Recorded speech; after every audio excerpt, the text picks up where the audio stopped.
Chapter 12. It is autumn. There are not many of the old hands left. I am the last of the 7 fellows from our class. Everyone talks of peace and armistice. All wait.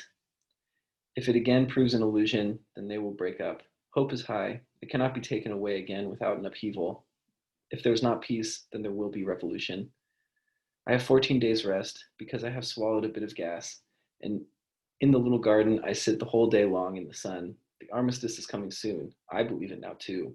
Then we will go home. Here my thoughts stop and will go no farther.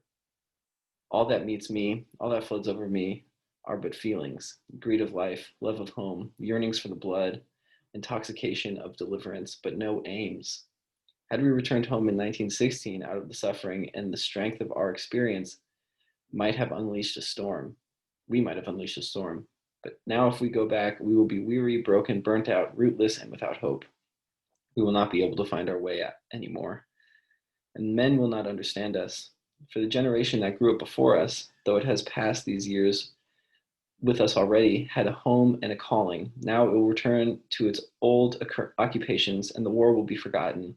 And the generations that has grown up after us will be strange to us and push us aside. We will be superfluous even to ourselves. We will grow older, and a few will adapt themselves. Some others will merely submit, and most will be bewildered. The years will pass by, and in the end we shall fall into ruin. But perhaps all this that I think is mere melancholy and dismay, which will fly away as the dust when I stand once again beneath the poplars and listen to the rustling of their leaves. It cannot be that it has gone. The yearning that made our blood unquiet, the unknown, the perplexing, the oncoming things, the 10,000 faces of the future, melodies, the melodies from dreams and books, the whispers and divinations of women. It cannot be that this has vanished in the bombardment, in despair, in brothels. Here the trees show gay and golden.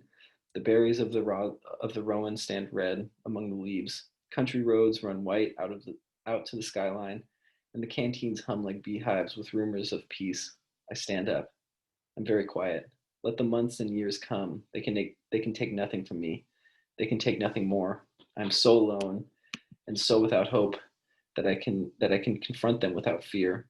The life that has borne me through these years is still in my hands and my eyes. Whether I have subdued it, I do not know. I know not.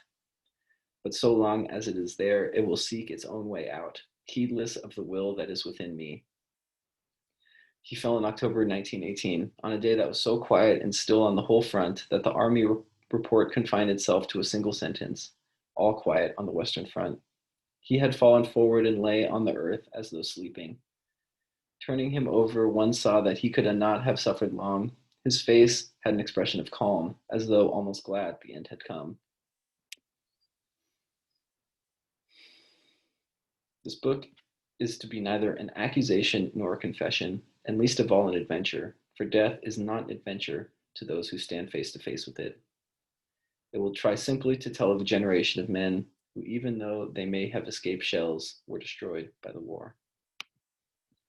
The end.